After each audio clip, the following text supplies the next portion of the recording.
नमस्कार, India voice देख रहे हैं आप और मैं हूं आपके साथ तुषार कुमार। तो वक्त हो चला है रिपोर्टर्स लाइव का, जहां बात करेंगे झारखंड को मिली सौगात की, बीजेपी की पहली लिस्ट जारी होने की संभावना की और भी बहुत सी खास खबरें। तो चलिए शुरुआत करते हैं रिपोर्टर्स लाइव की, जहां दिन भर की तमाम बड़ी खबरों की जानकारी जो है वो हमारे संवाददाता ग्राउंड जीरो से आप लोगों तक पहुंचाते हैं। लेकिन सबसे पहले हम बात करेंगे झारखंड में पीएम मोदी ने करोड़ों की सौगात दी। खबर पर ज्यादा जानकारी दे रहे हैं हमारे संवाददाता आदित्य सिंह। प्रधानमंत्री नरेंद्र मोदी झारखंड और पश्चिम बंगाल के 2 दिवसीय दौरे पर हैं और आज वो धनबाद पहुंचे, जहां पर उन्होंने एक विशाल रोड शो किया और साथ ही एक बड़ी जनसभा को भी संबोधित किया। आपको बता दें कि पीएम मोदी के रोड शो के दौरान अब की बार 400 पार के नारे लगे और जय श्री राम तथा विभिन्न प्रकार के नारे भी लगते जा रहे थे पीएम मोदी के समर्थन में। और आपको बताएं कि पीएम मोदी ने झारखंड के धनबाद से झारखंड प्रदेश को 35,700 करोड़ रुपए की योजनाओं का सौगात दिया। आपको बताएं कि 35,700 करोड़ की योजनाओं का शिलान्यास और उद्घाटन पीएम मोदी ने झारखंड के धनबाद से किया। और आपको साथ ही ये बताएं कि उन्होंने जनसभा को संबोधित किया और इंडिया गठबंधन पर जमकर तंज कसा और साथ ही जेएमएम को भी आड़े हाथों लिया और कहा कि जेएमएम का मतलब है जमकर खाओ। और हेमंत सोरेन पर भी निशाना साधते हुए कहा कि वो पूर्व सीएम हेमंत सोरेन कई आरोपों के तहत अभी फिलहाल जेल में चल रहे हैं। साथ ही आपको बता दें कि पीएम मोदी ने अपनी जनसभा में ये भी कहा कि मैं न दबने वाला हूं न झुकने वाला हूं और साथ ही आपका यानी जनता की तपस्या का फल आपको ज़रूर मिलेगा। अब पीएम मोदी अपने दूसरे दिन के दौरे पर पश्चिम बंगाल के लिए रवाना होंगे और वहां पर भी तमाम जनसभाओं को संबोधित करेंगे और अपने कार्यक्रम को आगे बढ़ाएंगे। तमाम अपडेट्स के लिए देखते रहें इंडिया वॉइस। मैं Aditya Singh, camera person Saurabh. BJP की पहली लिस्ट में 100 से ज्यादा प्रत्याशियों के नाम शामिल होने की संभावना है। खबर पर ज्यादा जानकारी दे रहे हैं हमारे संवाददाता नितिन चौधरी। लोकसभा चुनावों का जैसे ही ऐलान हुआ था तो ऐसे ही बता दें कि भारतीय जनता पार्टी लगातार इस पे मंथन कर रही थी, लेकिन उसके बाद लगातार जब मंथन चल रही थी तो प्रधानमंत्री नरेंद्र मोदी ने इस मंथन को पूरी तरीके से सक्सेस कर लिया है। लेकिन बता दें कि आज भारतीय जनता पार्टी की कहीं ना कहीं जो है आज 100 से ज़्यादा उम्मीदवारों के लिए जो पहली सूची है वो जारी कर सकते हैं। उसमें जो है पहला नाम देश के प्रधानमंत्री नरेंद्र मोदी का भी होगा और साथ ही गृह मंत्री अमित शाह का भी नाम इसमें शामिल होगा। सूत्रों के अनुसार झारखंड में 14 में से 13 सीटों पर बीजेपी खुद चुनाव लड़ेगी। सहयोगी दल आजसू को बीजेपी 1 सीट देगी। वहीं बात की जाए हरियाणा की तो हरियाणा के सूत्रों का कहना है कि हरियाणा में बीजेपी अकेला चुनाव लड़ सकती है। हरियाणा के सभी 10 सीटों पर बीजेपी अकेला ही चुनाव लड़ेगी। सूत्रों के हवाले से बड़ी खबर यह भी है कि अगले 24 घंटे में बीजेपी और जयंत चौधरी के नेतृत्व वाली आरएलडी के बीच यूपी में गठबंधन का औपचारिक ऐलान भी किया जा सकता है। किसान आंदोलन के बीच और आरएलडी के बीच गठबंधन का फैसला विपक्षी दलों को लिए एक बड़ा झटका भी माना जा रहा है। बीजेपी सूत्रों के अनुसार वाराणसी लोकसभा सीट से एक बार फिर से पीएम नरेंद्र मोदी का उम्मीदवार किया जा सकता है। सूत्रों के मुताबिक उम्मीदवारों के नाम तय करने से पहले बीजेपी ने पूरे होमवर्क किया हुआ है, जिसमें मौजूद सांसदों के क्षेत्र का बाकायदार सर्वे करवाया गया था। वहीं बीजेपी का अलग अलग नेताओं को भेजकर फीडबैक भी लिया गया था। यूपी में बीजेपी के प्रत्याशियों की पहली लिस्ट जारी होने की संभावना है। खबर पर ज्यादा जानकारी दे रहे हैं हमारे संवाददाता अनिल पाठक। उत्तर प्रदेश में मिशन 80 का लक्ष्य हासिल करने के लिए भारतीय जनता पार्टी ने अपने मंथन का काम पूरा कर लिया है। अंदर खाने से खबर आ रही है कि प्रत्याशियों के नाम का भी चयन हो चुका है।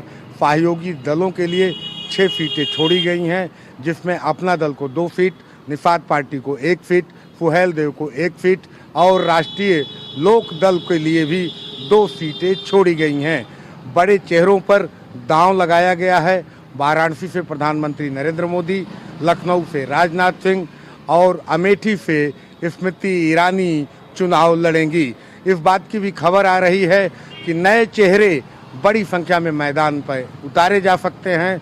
वहीं वो सांसद जिनका परफॉर्मेंस अच्छा नहीं है उनके टिकट काट दिए गए हैं। वरुण गांधी और मेनका गांधी के टिकट को लेकर के भी संशय अभी बना हुआ है। स्वामी प्रसाद मौर्य की जो बेटी हैं बदायूं सांसद संघमित्रा मौर्य, उनके टिकट को लेकर के भी अच्छी खबर नहीं आ रही है। कैमरा पर्सन राहुल पाठक के साथ मैं अनिल पाठक, इंडिया वॉइस, लखनऊ। यूपी में जल्द मंत्रिमंडल विस्तार होने की संभावना जताई जा रही है। खबर पर ज्यादा जानकारी दे रहे हैं हमारे संवाददाता प्रेम पाठक। यूपी में मंत्रिमंडल विस्तार को लेकर लंबे समय से चल रही चर्चाओं के बीच अब माना जा रहा है कि आज से कल के बीच में यूपी में मंत्रिमंडल विस्तार हो सकता है। दिल्ली से आने के बाद मुख्यमंत्री योगी आदित्यनाथ राजभवन पहुंचे हैं और यहां पर उनकी मुलाकात राज्यपाल से हो रही है और उसके अंदर माना जा रहा है जो संभावित चेहरे हैं उसमें ओम प्रकाश राजभर, दारा सिंह चौहान, आरएलडी से एक राज्य मंत्री और इसके अलावा 2 अन्य मंत्रियों को जो है इस कैबिनेट विस्तार में जो है मंत्रिमंडल विस्तार में जगह दी जा सकती है। मुख्यमंत्री योगी आदित्यनाथ कल जिस तरीके से दिल्ली पहुंचे थे वहां पर उनकी केंद्रीय नेतृत्व के साथ में मुलाकात हुई और वहां पर माना जा रहा है कि नामों को लेकर चर्चा हुई है और जब सेंट्रल से इन नामों पर मोहर लगी है तो उसके बाद आज मुख्यमंत्री योगी आदित्यनाथ राजभवन पहुंचे हैं और ये मुलाकात उनकी काफी अहम मानी जा रही है। अब से कुछ देर बाद माना जा रहा है कि इस बात को लेकर आधिकारिक रूप से पुष्टि होगी कि यूपी में मंत्रिमंडल विस्तार होने जा रहा है और किन किन चेहरों को इस मंत्रिमंडल विस्तार में जगह मिलने वाली है। लखनऊ से इंडिया वॉइस के लिए प्रियम पाठक की रिपोर्ट। उत्तराखंड के 5 लोकसभा सीटों को लेकर हाईकमान की बैठक दिल्ली दरबार में जारी है। खबर पर ज्यादा जानकारी दे रहे हैं हमारे संवाददाता अभय कैंतुरा। चुनाव की बेला के बीच सियासी दलों में प्रत्याशियों को लेकर मंथन शुरू हो चुका है। दिल्ली दरबार में बीजेपी हो या कांग्रेस, दोनों ही दलों के वरिष्ठ नेता पहुंचे में पार्टी हाईकमान की मीटिंगें लगातार हो रही है। उत्तराखंड के 5 लोकसभा सीटों पर किसे दावेदार बनाया जाना उसको लेकर मंथन चल रहा है। बीजेपी की उम्मीद यह है कि आज शाम तक बीजेपी उत्तराखंड के 5 लोकसभा सीटों पर अपने प्रत्याशियों की घोषणा यहाँ पर कर सकती है। बीजेपी के साथ साथ कांग्रेस की भी कल स्क्रीनिंग कमेटी की बैठक है और उम्मीद ये की जा रही है कि कांग्रेस के प्रत्याशी भी जल्द ही यहाँ पर घोषित हो जाएंगे। ऐसे में लोकसभा चुनाव का जो रण है वो अपने चरम पर यहाँ पर पहुंच रहा है और इसके बाद जो सियासत होगी यानी जो चुनावी बिसाते होंगे वो बिजली शुरू हो जाएंगे और हार जीत का खेल, शहर मात का खेल शुरू हो जाएगा। लगातार बीजेपी अपनी जीत का दावा यहाँ पर करेगी, लेकिन कांग्रेस को भी उम्मीद है कि जनता उनके साथ रहेगी और जो सरकार की नाकामियां उन नाकामियों को जनता स्वीकार करेगी, रिपोर्ट करेगी। ऐसे में देखना ये होगा कि जनता जनार्दन किसके साथ खड़ी होती है। कैमरामैन के साथ अभय कैंतुरा, इंडिया वॉइस। यूपी में जारी है चुनाव आयोग की बैठक। खबर पर ज्यादा जानकारी दे रहे हैं हमारे संवाददाता मोहम्मद। भारत लोकसभा चुनाव को लेके निर्वाचन आयोग सख्त नजर आ रहा है। आपको बता दें कि आज लखनऊ में दूसरा दिन है निर्वाचन आयोग का। निर्वाचन आयोग लगातार चुनावी तैयारियों को लेके लगातार अधिकारियों से समीक्षा बैठक कर रहे हैं। आपको बता दें उत्तर प्रदेश के सभी कमिश्नर, सभी एसएसपी और तमाम बड़े जिम्मेदारान अधिकारियों से चुनाव आयोग की मीटिंग हो रही है। चुनाव आयोग का साफ तौर से कहना है कि आने वाले चुनाव को लेकर किसी तरह की कोई भी कमी बर्दाश्त नहीं की जाएगी। वहीं चुनाव आयोग लगातार लखनऊ में दूसरा दिन दौरे पे है और सक्रिय नजर आ रहे हैं। वहीं आज समीक्षा बैठक में सभी अधिकारियों को चुनाव आयोग ने बुला के कड़े दिशा निर्देश दिए हैं। वहीं आपको बता दें इस बार 2024 के लोकसभा चुनाव होने वाले हैं। इन चुनावों की तैयारियों को पूरी तरह से लगभग पूरा कर लिया गया है। बहुत जल्द उत्तर प्रदेश में चुनाव देखने को मिलेंगे। लखनऊ से मोहम्मद अमान। मिर्जापुर में परिवहन मंत्री नितिन गडकरी का दौरा रहा। खबर पर ज्यादा जानकारी दे रहे हैं हमारे संवाददाता कमलेश कुमार। आज मिर्जापुर परिवहन मंत्री नितिन गडकरी का मिर्जापुर में आगमन हुआ। आपको बता दें कि आगमन के तत्पश्चात मिर्जापुर के विंध्याचल धाम में गए, मां विंध्यवासिनी के दर्शन किए। दर्शन करने के बाद मिर्जापुर के पॉलिटेक्निक कॉलेज में आके संबोधित किए हैं और संबोधित के दौरान यहाँ 1700 करोड़ का जो है कि सड़क का शिलान्यास किया गया है। जो बता दें कि ये सड़क जो है विंध्याचल में शिवपुर के पास एक पुल बनने वाला है, उसी का शिलान्यास आज हो चुका है।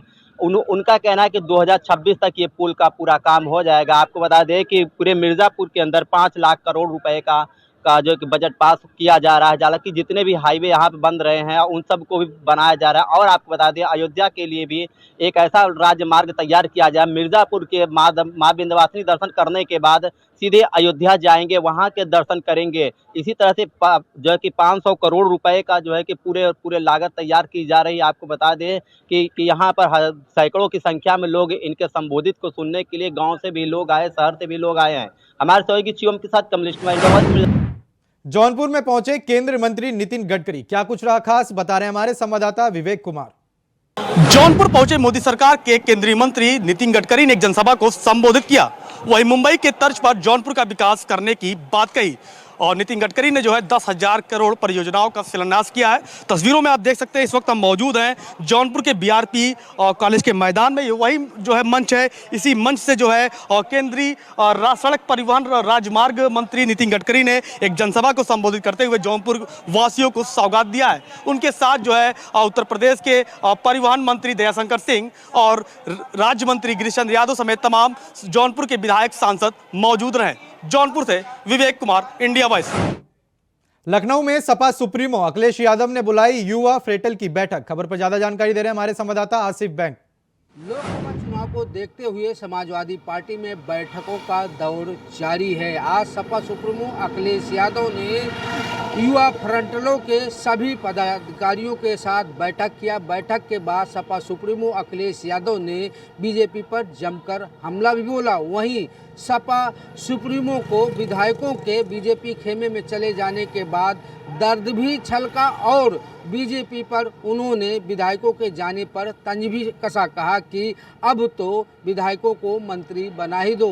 बता दें कि आज सपा सुप्रीमो अखिलेश यादव ने प्रदेश कार्यालय पर युवा फ्रंटलों के सभी पदाधिकारियों के साथ बैठक किया।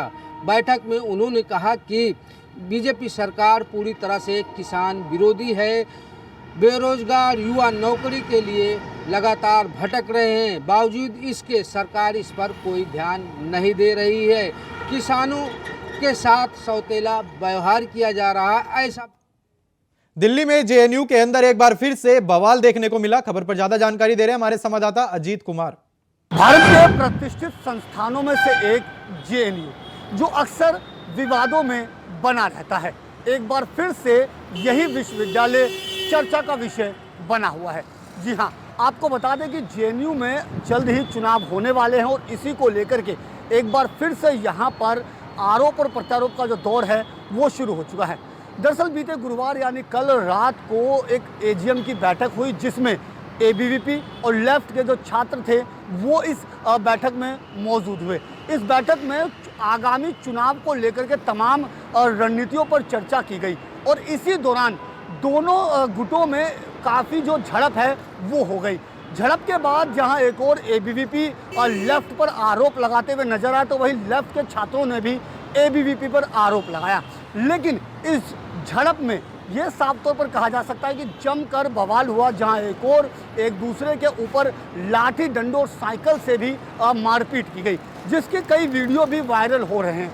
हालांकि ये घटना सामने आने के बाद ही न केवल कॉलेज प्रशासन बल्कि पुलिस प्रशासन भी एक्टिव मोड में आ गया और उस पूरे मामले की जांच पड़ताल में जुट गया। फिलहाल मिली जानकारी के अनुसार पुलिस संबंधित धाराओं में मामला दर्ज कर कार्रवाई में जुट गई है। लेकिन जिस तरीके से लगातार विश्वविद्यालय इस तरह की सुर्खियों में बना रहता है, एक बार फिर से एक बड़ा विवाद इस कॉलेज में सामने आया है जो फिर से चर्चा का विषय जरूर बन रहा है। लिहाजा जरूरी है कि विश्वविद्यालय प्रशासन द्वारा ऐसे लोगों के ऊपर सख्त से सख्त कार्रवाई की जाए। फिलहाल जिस तरीके से बीते गुरुवार को तमाम जो प्रकरण हुए उसके बाद उन तमाम छात्रों की पहचान की जा रही है और उसके बाद ही आगे की जो कार्रवाई है वो की जाएगी। Ajit Kumar, India Voice, Delhi. उत्तराखंड राजभवन में 3 दिवसीय बसंत उत्सव मनाया जा रहा है। खबर पर ज्यादा जानकारी दे रहे हैं हमारे संवाददाता तुषार गुप्ता। देहरादून के राजभवन में आज से वसंत उत्सव मनाया जा रहा है और इसको लेकर जो तैयारियां हैं वो यहाँ पर जोरों पे चल रही है। आज से इसका शुभारंभ कर दिया गया है और आप देख सकते हैं वसंतोत्सव का मुख्य जो कारण है या फिर इसको कार्यक्रम को मनाने की जो या फिर इस उत्सव को बनाने का मुख्य जो उद्देश्य है वो यही है कि जिस तरह से जो फ्लावर्स हैं उत्तराखंड के उसे लोगों तक पहुँचाया जाए, विदेशों तक पहुँचाया जाए और यहाँ की जो लोकल मार्केट्स हैं, चाहे वो शहद का उत्पादन हो या फिर फ्लावर्स का या फिर कहा जा सकता है कि जो यहाँ की जो मूलभूत संस्कृति से जुड़े हुए प्रोडक्ट्स हैं उन्हें जन जन तक पहुँचाया जाए। और इसी वसंतोत्सव के माध्यम से राजभवन में ये कार्यक्रम का आयोजन होता है। 3 दिन उत्सव चलता है जिसमें सांस्कृतिक कार्यक्रम के साथ साथ जो बच्चों के कॉम्पिटिशन्स भी इसमें देखने को मिलते हैं। तो कोई भी यहाँ पर 3 मार्च तक आ सकता है जिसे पेड़ों से प्यार है, जिन्हें फूलों से प्यार है और साथ साथ यहाँ की उत्तराखंड की जो संस्कृति है उनसे प्यार है। और इसी के लिए जो तैयारियां हैं उसको अंतिम रूप कल दे दिया गया था और आज से ये कार्यक्रम शुरू हो चुका है और राजभवन में 3 मार्च तक ये कार्यक्रम चलेगा। कैमरा जर्नलिस्ट निशांत चौहान के साथ मैं तुषार गुप्ता, इंडिया वाइज। गाजियाबाद में एक महिला अधिकारी से ठगी का मामला सामने आया है। क्या है पूरा मामला, बता रहे हैं हमारे संवाददाता प्रवीण कुमार। गाजियाबाद में एक महिला को साइबर ठगों ने डिजिटल अरेस्ट कर 56 लाख की ठगी कर ली। मामला गाजियाबाद के इंद्रपुरम थाना क्षेत्र का है, जहां एक महिला सरकारी विभाग में अधिकारी है। उनको साइबर ठगों ने एक कॉल की और बताया कि कोरियर जो आपने इराक भेजा है उसमें जो पकड़ लिया उसके अंदर ड्रग्स समेत फर्जी पासपोर्ट और फर्जी सिम पकड़ी गई है, जिसको लेकर पुलिस जांच पड़ताल कर रही है। ठगों ने बताया कि इस पूरी जो मामले की जांच मुंबई के नारकोटिक्स विभाग के अधिकारी कर रहे हैं और वो कॉल आपको ट्रांसफ़र की जा रही है और पूरी पूछताछ आपसे इस मामले में करेंगे। जिसके बाद कॉल ट्रांसफ़र कर महिला को 3 दिन तक डिजिटल अरेस्ट करके रखा। ठगों ने महिला अधिकारी से साइबर स्काइप कॉल के माध्यम से कॉल की और पीछे ऐसा वातावरण दिखाया कि उसे महिला को ये लगा कि वो वास्तव में कोई नारकोटिक्स विभाग के अधिकारी हैं। 3 दिन तक महिला से लगातार पूछताछ करी और उनसे ये पूछा गया कि आपके अकाउंट में कितने पैसे हैं। महिला ने अपने जब पासबुक साइबर ठगों ने जब उनसे कहा कि अपनी पासबुक दिखाओ और ठगों को लगा कि इनके खातों में 56 लाख रुपए हैं, तो साइबर क्राइम करने वाले जो फर्जी अधिकारी बनकर महिला से बात कर रहे थे उन्होंने कहा इन आपको हम गिरफ्तारी नहीं करेंगे अगर आप वो पैसे हमारे खातों में ट्रांसफ़र कर देंगे। अगर इस पूरी बात की जानकारी आपने अपने परिवार के किसी सदस्य को दी तो मुंबई से टीम आएगी और आपको गिरफ्तार कर ले जाएगी। महिला घबरा गई और अपनी एफडी का अकाउंट तोड़वा कर साइबर ठगों द्वारा जो अकाउंट नंबर दिया गया था उसके अंदर अलग अलग खातों में 56 लाख रुपये ट्रांसफ़र कर दिए। जिसके 26 फरवरी के बाद उन साइबर ठगों ने महिला अधिकारी को कॉल नहीं की, तो महिला अधिकारी को जब एहसास हुआ कि उसके साथ एक साइबर क्राइम हो गया, उन्होंने जाकर गाजियाबाद की साइबर क्राइम थाने में एक तहरीर की, जिसके बाद पुलिस ने मुकदमा दर्ज कर लिया। दर्ज करने के बाद इस मामले में पुलिस का कहना ये है कि साइबर क्राइम करने वालों के खिलाफ पुलिस ने मुकदमा दर्ज कर उनकी गिरफ्तारी के लिए टीम लगा दी गई है। ऐसा मामला पहली बार सामने आया और जल्द ही जिन्होंने इस साइबर क्राइम महिला अधिकारी को ठगा है उनको गिरफ्तार कर लिया जाएगा। गाजियाबाद से प्रवीण कुमार, इंडिया वॉइस। उत्तराखंड में एक बार फिर से मौसम बदलने से तापमान में गिरावट आई। खबर पर ज्यादा जानकारी दे रहे हैं हमारे संवाददाता तुषार गुप्ता। ने एक बार फिर पूर्व अनुमान जारी किया है। 1 मार्च से लेकर 3 मार्च तक जो प्रदेश है उसमें बारिश और बर्फबारी का जो दौर है वो देखने को मिलेगा। देहरादून में अगर मैं बात करूं तो देहरादून में अभी भी काले बादल छाए हुए हैं और मैदानी क्षेत्रों के लिए और पहाड़ी क्षेत्रों के लिए आज येलो अलर्ट जारी किया गया है। वहीं 2 और 3 मार्च को भारी से भारी बारिश की जो चेतावनी दी गई है उससे ऑरेंज अलर्ट जारी किया गया है। वहीं पहाड़ी क्षेत्रों में 2500 फीट से अधिक जितने भी हिल स्टेशन होंगे वहां पर बर्फबारी का जो दौर है वो देखने को मिलेंगे। लेकिन मौसम में जो बदलाव आया है उससे कहीं ना कहीं जो तापमान है उसमें गिरावट नजर आई है। फिलहाल मैदानी क्षेत्रों में काले बादल छाए हुए हैं और संभावना ये है कि दिन के बाद जो बारिश है वो यहाँ पर देखने को मिल सकती है और इसी के लिए आज येलो अलर्ट जारी किया गया है और 2 और 3 मार्च के लिए ऑरेंज अलर्ट जारी किया है। तो 3 दिन के लिए ये भारी बारिश की जो चेतावनी दी गई है और साथ साथ लोगों को एहतियात भी रखने की जो मौसम विभाग ने चेतावनी दी है कि जो लोग हैं कृपया सावधानी से गाड़ी चलाएं इस दौरान और पहाड़ी जो इलाके हैं वहां जाने से थोड़ा बचें। कैमरा जर्नलिस्ट निशांत चौहान के साथ। बदायूं से एक वीडियो सोशल मीडिया पर तेजी से वायरल हो रहा है। खबर पर ज्यादा जानकारी दे रहे हैं हमारे संवाददाता विजय कुमार। बदायूं जनपद के उसहद कस्बे से 14 माह से गायब एक मजदूर का कोई सुराग नहीं मिला है। वहीं ठेकेदार द्वारा तालिबानी सजा देने का एक वीडियो सामने आया है जिस पर परिजनों ने हत्या की आशंका जताते हुए एसएसपी से शिकायत की है। वहीं परिजनों के मुताबिक बदायूं जनपद के कस्बा उसहद के वार्ड नंबर 7 से मोहम्मद सगीर को कस्बे का ही एक ठेकेदार मजदूरी के लिए बंगलौर ले गया था, जहां 1 माह तक परिजनों से लगातार संपर्क हो रहा था। 1 माह के बाद संपर्क टूटने के बाद परिजनों ने ठेकेदार से संपर्क किया। वहीं ठेकेदार ने ये कहते हुए मामला टालमटोल कर दिया कि मोहम्मद सगीर कहीं चला गया है। आज 14 माह बीत जाने के बाद उसका एक वीडियो सामने आया है जिसमें मोहम्मद सगीर को ठेकेदार द्वारा तालिबानी सजा देने का वीडियो वायरल हुआ है, जिसमें परिजनों ने हत्या की आशंका जताते हुए एसएसपी से न्याय की गुहार लगाई है। इंडिया वॉइस के लिए बदायूं से विजय राठौर। मैनपुरी में पुलिस और बदमाशों के बीच हुई मुठभेड़। खबर पर ज्यादा जानकारी दे रहे हैं हमारे संवाददाता मुकेश कुमार। मैनपुरी पुलिस और बदमाशों के बीच मुठभेड़ हो गई है। आपको बताते चले गुरुवार लगभग रात की 2:30 बजे पुलिस और बदमाशों की मुठभेड़ हो गई। बदमाशों ने बीते फरवरी माह में लूट की घटना को अंजाम दिया था। 1 लाख की लूट में जो शिवम नाम का जो आरोपी है, यह मुख्य आरोपी था और इन दोनों आरोपी बाइक से भागने की फिराक में थे। पुलिस ने चेकिंग के दौरान जब इनको रोकने का प्रयास किया तो ये बिल्कुल भी नहीं रुके। पुलिस पर तुरंत ही फायरिंग कर दी। पुलिस ने जवाबी फायरिंग करते हुए दोनों ही आरोपियों को गिरफ्तार कर लिया है और जो घायल जो बदमाश है, जवाबी कार्रवाई में बदमाश के पैर में गोली लगी। बदमाश की गोली लगने के बाद जो मुठभेड़ की सूचना थी अपर पुलिस अधीक्षक अनिल कुमार सिंह को मिली। उसके बाद भारी पुलिस फोर्स थाना अध्यक्ष और सीओ जो करंट सीओ है संतोष कुमार सिंह समेत आला अधिकारी मौके पर पहुंचे हैं। तो वहीं घायल बदमाश को जिला अस्पताल के इमरजेंसी में उपचार के लिए भर्ती कराया गया है और बदमाशों पर 1 दर्जन से अधिक मामले दर्ज पाए गए हैं, जिसमें सर्वाधिक लूट के मामले देखने को मिले हैं। कई जनपदों में लूट की घटनाओं को अंजाम दे चुके हैं। मैनपुरी पुलिस को यह बड़ी सफलता हाथ लगी है। तो वहीं आरोपी से पूछताछ अभी भी जारी बनी हुई है। मैनपुरी से इंडिया वॉइस। मिर्जापुर में एक युवक की हत्या कर दी गई। खबर पर ज्यादा जानकारी दे रहे हैं हमारे संवाददाता कमलेश कुमार। मिर्जापुर के जिगना क्षेत्र में आपको बता दें नरौया गांव है। नरौया गांव के पास एक व्यक्ति की निर्मम हत्या करके रहर के खेत में फेंक दी गई थी। आपको बता दें कि ये हत्या बताया जा रहा है कि जो है कि रात में ही कर दी गई थी। हालांकि सुबह देखने पर लोगों ने रहर की तरफ गए तो देखा कि एक व्यक्ति की निर्मम हत्या करके फेंक दी गई थी। हालांकि उस गांव के ही एक निवासी जो कि शादीशुदा, उनके परिवार भी बच्चे भी हैं, और जो कि उनकी शादी कुछ साल पहले हो गई थी। आपको बता दें उसकी बुरी तरह कोई दुश्मनी थी क्या थी, इस तरह से निर्मम गला रेत कर हत्या कर दी गई। यहीं पर लोगों ने सूचना पुलिस प्रशासन को दी है।